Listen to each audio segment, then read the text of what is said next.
Hello दोस्तों, सरान academy 2.0 में आपका स्वागत है। दोस्तों ये हमारा मैथ का प्रैक्टिस सेट नंबर 3 है, जिसमें हम कुल 10 प्रश्नों को देखेंगे। दोस्तों ये आने वाले आगामी ALP technician, NTPC, RPF, group D, SSC, GD, Bihar SSC के जो एग्ज़ाम होने वाले हैं, इन एग्ज़ामों के लिए बहुत ही इंपॉर्टेंट सीरीज चल रहा है। तो आप इसे जरूर देखें और बताएं कि 10 में से कुल आपसे कितने प्रश्न बने हैं। तो चलिए दोस्तों एक एक प्रश्न को हम सॉल्व करते हैं। प्रश्न संख्या 1 है कि 70 सेंटीमीटर आधार की त्रिज्या और 14 सेंटीमीटर ऊंचाई वाले बेलन का वक्र पृष्ठीय क्षेत्रफल कितना है। तो दोस्तों सबसे पहले हम यहाँ से आप ये देख लीजिए, ये क्या है, बेलन है। ठीक है, ये बेलन है और इसकी त्रिज्या ये देखिए, ये क्या है, ऊंचाई है। यहाँ से लेकर यहाँ तक के बीच की दूरी को हम क्या कहते हैं, त्रिज्या यानी कि आर।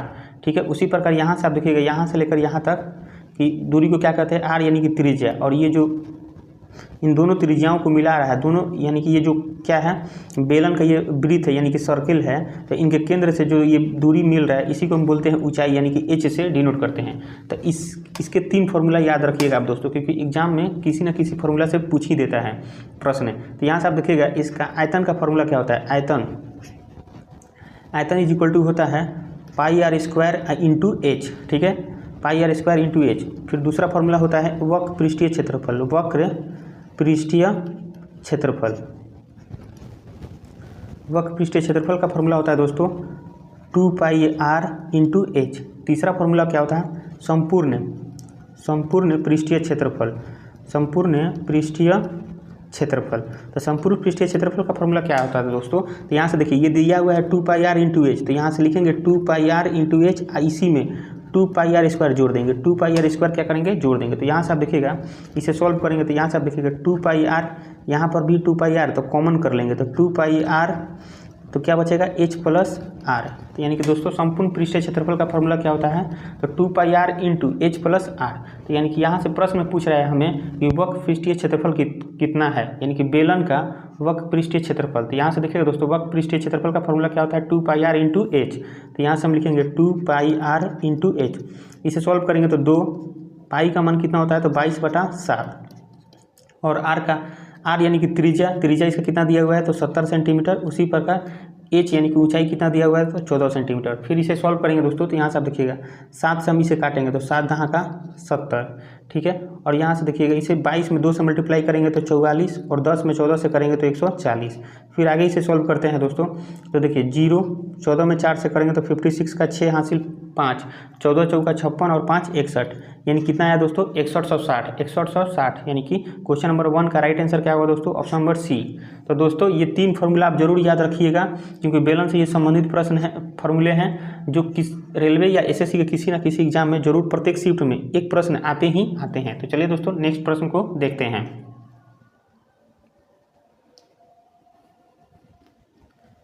क्वेश्चन नंबर 2 है, पी, क्यू और आर के बीच 8400 रुपये को क्रमशः 2/3, 3, 1/3 के अनुपात में बांटा जाता है। आर का कितना हिस्सा है। यानी प्रश्न पूछ रहा है दोस्तों कि पी, क्यू, आर, ठीक है, इन्हीं के बीच, 3 के बीच 8400 रुपये को बांटना है इतने के अनुपात में। सबसे पहले हम क्या करेंगे, इस अनुपात को क्या करना है दोस्तों, फ्रैक्शन में है तो इसे हम संख्या में तोड़ेंगे। तो देखिए पी, क्यू, आर, ठीक है, इनका अनुपात कितना दिया हुआ है दोस्तों, 2/3, 3 और 1/3। तो यहाँ से आप देखिएगा, जब भी नीचे फ्रैक्शन में दिया रहेगा तो इनको सॉल्व करने के लिए, देखिए 3 है तो नीचे कुछ नहीं है, यानी कि 1 लिख देते हैं। तो क्या करेंगे, सबसे पहले इन फ्रैक्शन को हटाने के लिए, यानी नॉर्मल संख्या में बदलने के लिए 3, 1 और 3 का एलसीएम ले लेंगे। ठीक है, तो यहाँ से 3, 1, 3 का एलसीएम लीजिएगा तो कितना आएगा, एलसीएम इनका 3 आएगा दोस्तों।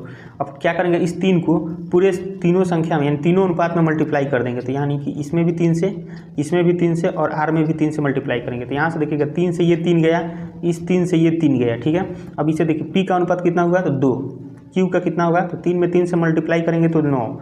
फिर उसी प्रकार आर का अनुपात कितना हुआ, 1। तो यहाँ से आप देखिएगा दोस्तों, इन तीनों का अनुपात कितना है, कुल 9, 2, 11 और 1 12, यानी हम कह सकते हैं दोस्तों अनुपात में कुल अनुपात कितना है, 12 है, और कुल रुपये कितना बांटना है, तो 8400। तो यहाँ से हम लिख सकते हैं कि 12 बराबर 8400। ठीक है, तो 1 बराबर कितना होगा, तो यानी कि 1, यानी ये कुल 12 अनुपात थे इनके, 9, 2, 11 और 1 12, अनुपात में 12, और रुपये टोटल कितने बांटने हैं, 8400। तो यहाँ से हम लिख सकते हैं कि 12 बराबर 8400, तो 1 अनुपात बराबर कितना होगा, तो 12 से हम 84 में भाग देंगे तो 12 7 84, यानी 1 बराबर 700। जब एक यानी कि एक अनुपात का वैल्यू निकल गया कितना 700, तो यहाँ से पूछ रहा है कि आर का हिस्सा कितना है। तो सबसे पहले हम ये देखेंगे कि आर का अनुपात में कितना हिस्सा है। तो आर का अनुपात में एक हिस्सा है, तो यहाँ पर एक अनुपात बराबर 700, यानी क्वेश्चन नंबर 2 का राइट आंसर क्या होगा दोस्तों, ऑप्शन नंबर डी। अगर वही पूछता कि क्यू का हिस्सा कितना होगा, तो क्यू का अनुपात कितना है 9 है, तो हम 9 में 7 से मल्टीप्लाई करते तो 9 7 6300 होता है। उसी प्रकार आगे अगर पी का पूछता तो 2 है, तो यानी कि 700 में हम 2 से मल्टीप्लाई करेंगे तो कितना होता है पी का हिस्सा 1400। तो दोस्तों मुझे उम्मीद है कि ये प्रश्न आपको अच्छी तरह से समझ में आया होगा। चलिए नेक्स्ट प्रश्न को देखते हैं।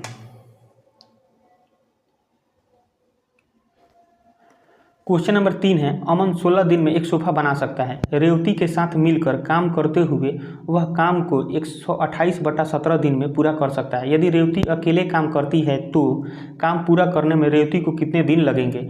इन प्रश्न कर रहा है दोस्तों कि अमन जो है एक सोफा जो है 16 दिन में बना सकता है, यानी कि एक काम को 16 दिन में कर सकता है। लेकिन वही अगर उसके साथ रेवती मिल जाती है तो अमन और रेवती मिलकर उस काम को कितना 128/17 दिन में पूरा कर सकते हैं। तो वही आगे प्रश्न पूछ रहा है, तो काम पूरा करने में रेवती को कितना दिन लगेगा। अगर रेवती अकेले काम करती है तो उसे कितना दिन लगेगा। तो यहाँ से सबसे पहले हम क्या करेंगे, टोटल वर्क निकालेंगे। तो यहाँ से देखिए टोटल वर्क कैसे निकलता है, तो इन दोनों का एलसीएम ले लेंगे।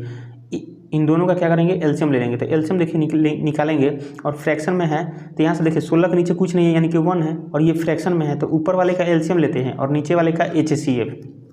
तो अब जाकर क्या होता है कि किसी भी फ्रैक्शन वैल्यू का एलसीएम निकलता है। तो ऊपर वाले का एलसीएम लेंगे तो 16 और 28 का एलसीएम कितना होता है दोस्तों, तो 128 होगा, ठीक है। और नीचे 1 और 17 का HCF कितना होगा, तो 1 होगा, यानी कि इनका टोटल एलसीएम कितना है 128।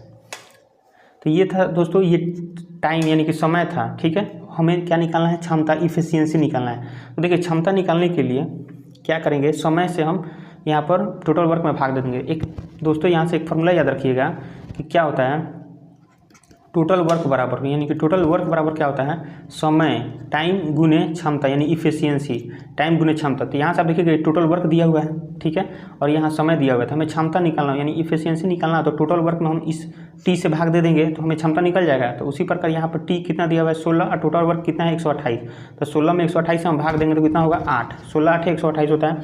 फिर उसी प्रकार ये 128/17 है, तो इससे हम भाग देंगे। तो यहाँ से आप देखिएगा ये 128 है, ठीक है। और जब हम 128/17 से भाग देंगे दोस्तों तो ये 128 और 17 ऊपर चला जाएगा, यानी कि यहाँ पर 17। तो 128 से 128 गया तो कितना बचेगा 17, यानी कि यहाँ 17। तो देखिए ए का क्षमता कितना है 8, और ए और आर यानी कि अमन और रेवती का क्षमता कितना है दोस्तों, तो 17 है।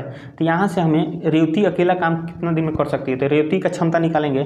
तो अमन का क्षमता 8 दिया हुआ है और यहाँ अमन और रेवती दोनों का मिलाकर क्षमता 17 दिया हुआ है। तो यहाँ से हम रेवती की क्षमता निकाल सकते हैं। अगर 17 में से 8 घटा देंगे तो रेवती की क्षमता कितना निकलेगा दोस्तों 9। रेवती की क्षमता कितना निकलेगा 9। तो कह रहा है कि रेवती अकेला काम करती है तो काम पूरा करने में कितना दिन लगेगा। तो टोटल वर्क है, समय पूछ रहा है, यानी कि देखिए तो टोटल वर्क कितना है 128 है। और रेवती अगर काम करती है अकेला तो 128 को हम 9 से भाग देंगे तो 128/9 होगा। यानी कि दोस्तों ये क्वेश्चन नंबर 3 का राइट आंसर क्या होगा दोस्तों, ऑप्शन नंबर ए। तो दोस्तों यहाँ से आप ये देखिएगा कि ऑप्शन थोड़ा सा मिसप्रिंट हो गया है, यहाँ पर भी ए है यहाँ पर भी ए है, लेकिन इसका राइट आंसर क्या होगा दोस्तों, तो 128/9 होगा, ठीक है। राइट आंसर क्या होगा दोस्तों 128/9। आप जरूर इसे अच्छी तरह से समझ लीजिए, ठीक है। चलिए नेक्स्ट प्रश्न को देखते हैं।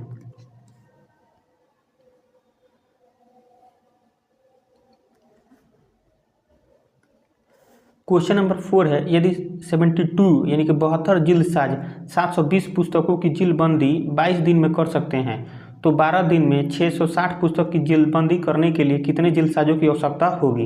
यानी प्रश्न कर रहा है दोस्तों कि 72 जिल्दसाज हैं, यानी कि 72 व्यक्ति हैं जो 720 पुस्तकों की जिल्दबंदी 22 दिन में कर सकते हैं। कितने दिन में, तो 22 दिन में कर सकते हैं। 72 जिल्दसाज है यानी कि 72 व्यक्ति हैं जो 720 पुस्तक को जिल्दबंदी 22 दिन में कर सकते हैं। तो प्रश्न पूछ रहा है कि 12 दिनों में 660 पुस्तकों को जिल्दबंदी करने के लिए कितने जिल्दसाजों की आवश्यकता पड़ेगी, यानी कितने व्यक्तियों की आवश्यकता होगी। तो दोस्तों यहाँ से एक चीज़ याद रखिएगा, एक फॉर्मूला होता है M1 × D1, ठीक है, बटा W1 is equal to M2 × D2 बटा W2। यहाँ से आप देखिएगा ये M1 क्या होता है, तो ये होता है व्यक्ति यानी पर्सन, ठीक है, लोग मतलब जो भी काम करने वाले होते हैं ये M1 होता है, ठीक है। तो यानी कि व्यक्ति हो सकते हैं, तो जैसे 72 जिल्दसाज यानी कि 72 जिल्द साज यानी 72 व्यक्ति हैं जो कितना है 22 दिन में, तो ये दिन है, ये D1 दर्शाता है, ये दिन को दर्शाता है।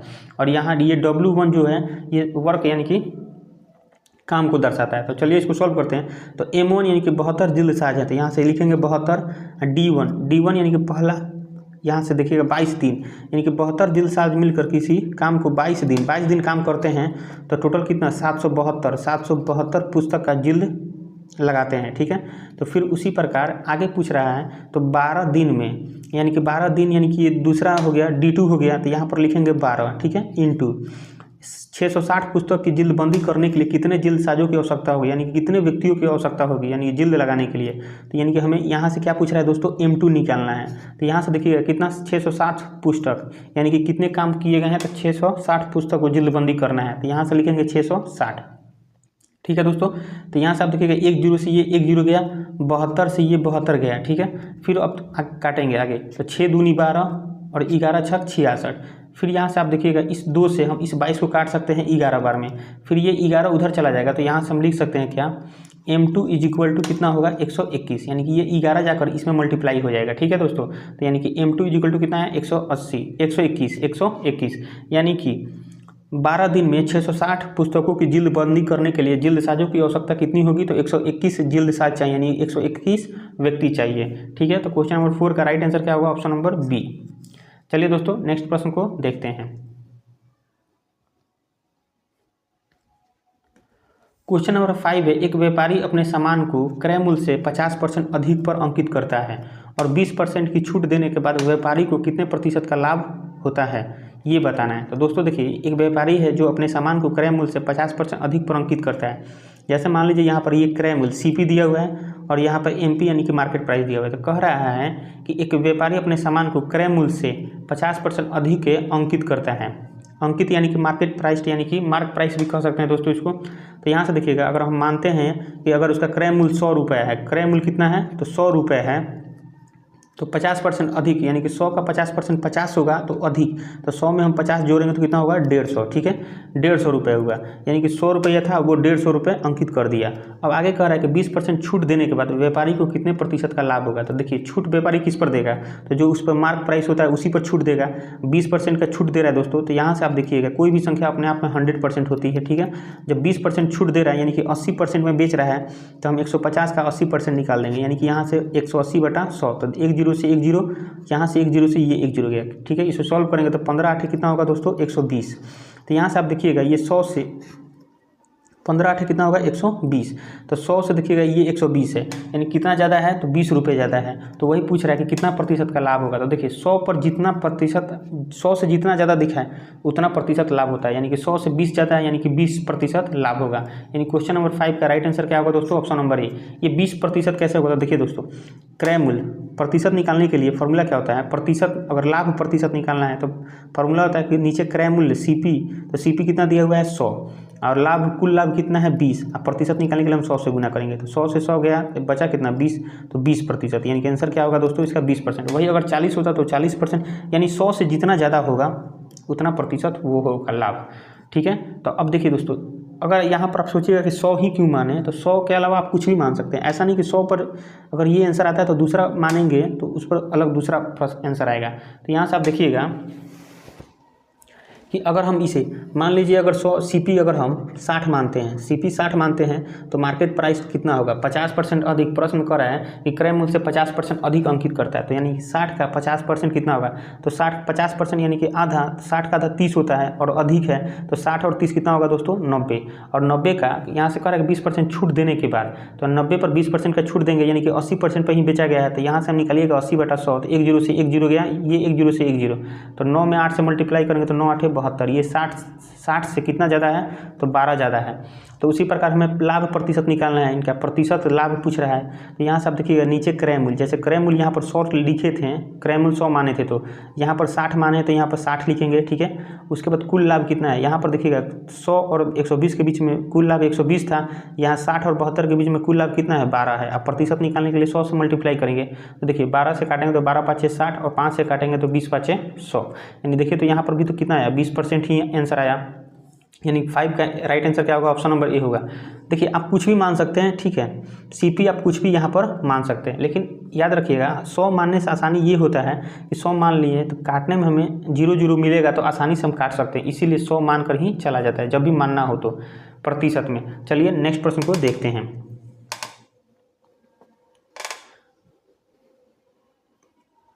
क्वेश्चन नंबर 6 है 0.1 का स्क्वायर प्लस 0.01 का स्क्वायर का मान कितना होगा। यानी कि यहाँ से आप देखिएगा दोस्तों, इसे सॉल्व करना है। तो देखिए यहाँ पॉइंट में है और वो 0.1 दिया हुआ है, तो इसको स्क्वायर करेंगे तो 1 का स्क्वायर 1 ही होता है, ठीक है।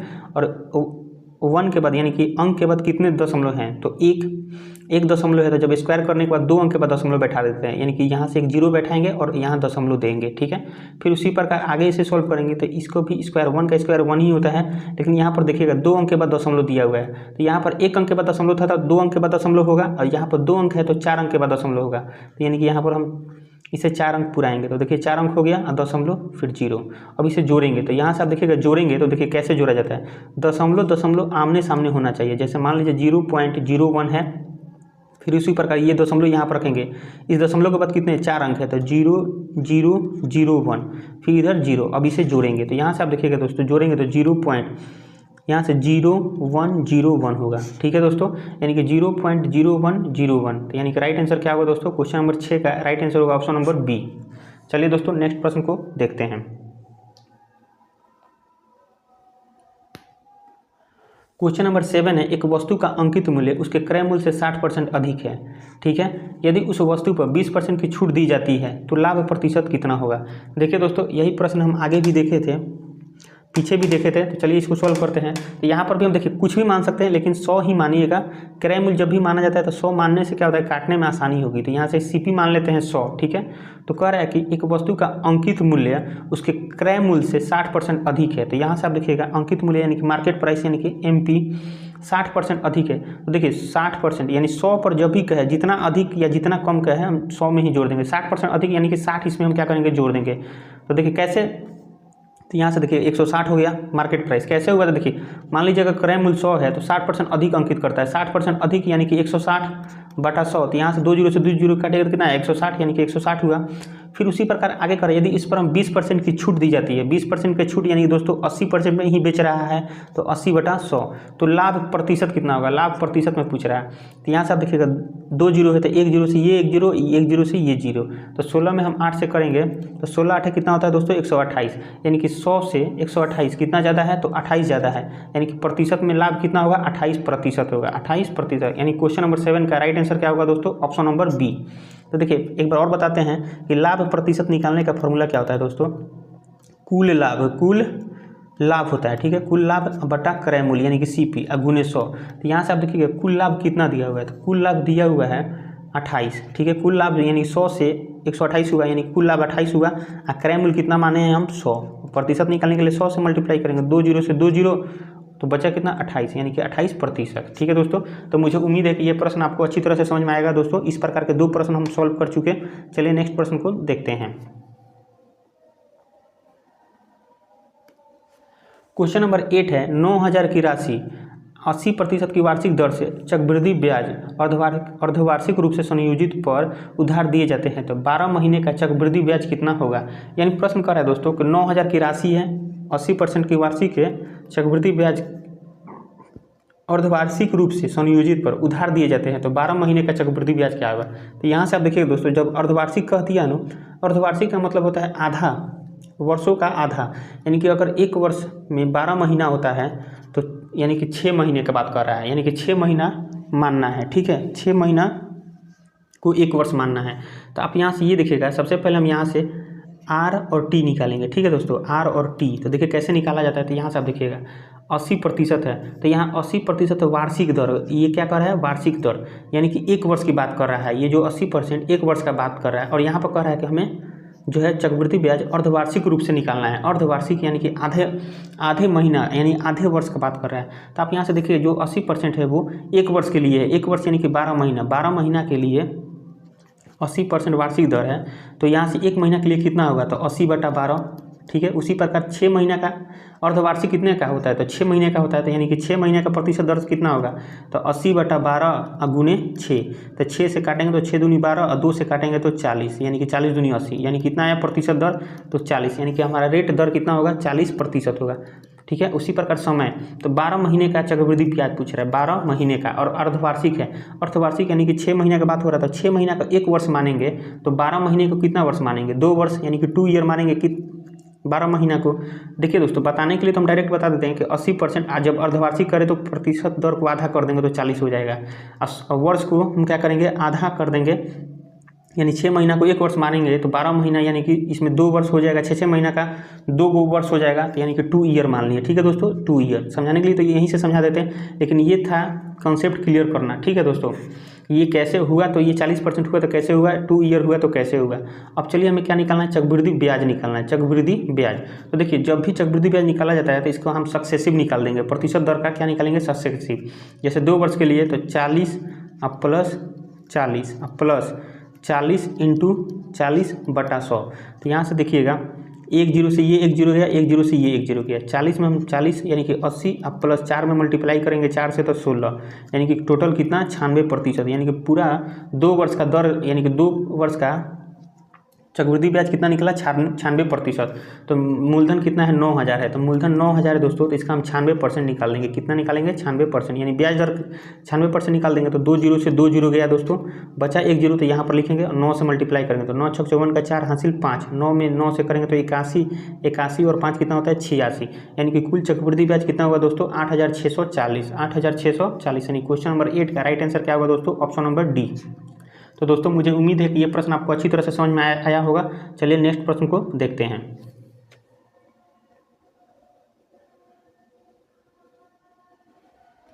क्वेश्चन नंबर 9 है, किसी धनराशि पर 5 वर्ष के लिए प्राप्त साधारण ब्याज उस धनराशि का 2/5 है, वार्षिक ब्याज दर क्या है। यानी प्रश्न कर रहा है दोस्तों कि किसी धनराशि पर 5 वर्ष के लिए प्राप्त जो साधारण ब्याज यानी कि एसआई जो हम प्राप्त करते हैं वो धनराशि का कितना है, 2/5। तो धनराशि यानी कि पी यानी कि मूलधन, इसका कितना है, तो 2/5 है। तो यहाँ से आप देखिएगा साधारण ब्याज और पी यानी कि मूलधन का अनुपात कितना होगा दोस्तों, 2/5, यानी कि साधारण ब्याज अगर मूलधन 5 है तो साधारण ब्याज कितना होगा, 2 होगा, ठीक है। अब यहाँ से आप देखिएगा एक फॉर्मूला होता है साधारण ब्याज का, साधारण ब्याज इज इक्वल टू क्या होता है, PRT/100। तो यहाँ से हमें जिसका मान निकालना हो हम निकाल सकते हैं। तो यहाँ से हमें पूछ रहा है कि वार्षिक ब्याज दर यानी कि रेट पूछ रहा है, तो यानी कि आर का मान निकालना है, तो यहाँ पर आर एसआई यानी कि ब्याज कितना दिया हुआ है, 2, ठीक है। ये 100 उधर चला जाएगा तो 100 से मल्टीप्लाई कर देंगे, बटा पी आर निकालना है, पी और टी को नीचे ला देंगे। तो पी देखिए, पी कितना दिया हुआ है दोस्तों, तो 5, पी कितना दिया हुआ है 5 गुने टी, यानी कह रहा है 5 वर्ष की बात कर रहा था, यानी कि 5 वर्ष यानी समय 5। अब यहाँ से इसे सॉल्व करेंगे तो देखिए 5 में हम 5 से मल्टीप्लाई करेंगे तो 25, अब 25 को हम 100 से काटेंगे तो 25 चौका 100, 4 बार में कटेगा, और 4 में हम 2 से मल्टीप्लाई करेंगे तो 8, यानी कि रेट इंटरेस्ट यानी कि प्रतिशत दर कितना निकला, 8% निकला। क्वेश्चन नंबर 9 का राइट आंसर क्या होगा दोस्तों, ऑप्शन नंबर बी। चलिए दोस्तों नेक्स्ट प्रश्न को देखते हैं। क्वेश्चन नंबर 10 है, 5 संख्याओं का औसत 32 है, यदि एक संख्या हटा दिया जाए तो औसत 28 हो जाता है, तो हटाई गई संख्या कितनी है। इन प्रश्न कर रहा है दोस्तों कि 5 गो संख्या है, ठीक है, और उनका औसत कितना है, तो 32 है। 5 गो संख्या है, उनका औसत 32 दिया हुआ है। अगर इस 5 संख्या में से अगर एक संख्या हम हटा लेते हैं, यानी कि एक संख्या हटा देते हैं दोस्तों, तो यानी कितना बचा, 4 संख्या है, तो 4 संख्या का औसत कितना हो जाता है, तो 28 हो जाता है, ठीक है। अब कह रहा है कि हटाई गई संख्या कितना हटाया गया, यानी कि वो संख्या कितना था।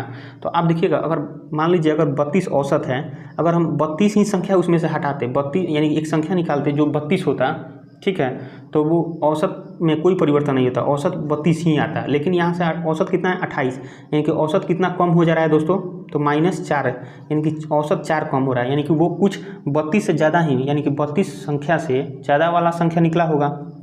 तो आप देखिएगा 32 से कितना ज़्यादा निकला है, तो हम यहाँ से देखेंगे ये 4 जो है औसत में 4 संख्या निकला है, 4 संख्या कम हुआ है तो 21 पर, तो यानी कि जो एक संख्या निकल गया उसके बाद जो 4 संख्या बचा है उन्हीं से वो ज़्यादा संख्या लेकर निकला होगा बाहर। तो देखिए 4 संख्या यानी कि 4 में 4 से मल्टीप्लाई कर देंगे तो 16, यानी कि 16 ज़्यादा निकला है, यानी कि 16। तो 32 में हम 16 जोड़ देंगे तो कितना होगा, 6 और 2 8, 3 और 1 4, यानी कि 48। यानी क्वेश्चन नंबर 10 का राइट आंसर क्या होगा दोस्तों, ऑप्शन नंबर ए। तो दोस्तों आज का 10 प्रश्न कंप्लीट हुआ। तो दोस्तों मुझे उम्मीद है कि ये प्रश्न भी आपको अच्छी तरह से समझ में आया होगा। तो दोस्तों वीडियो पसंद आया हो तो वीडियो को लाइक और चैनल को सब्सक्राइब कीजिए। वीडियो देखने के लिए धन्यवाद।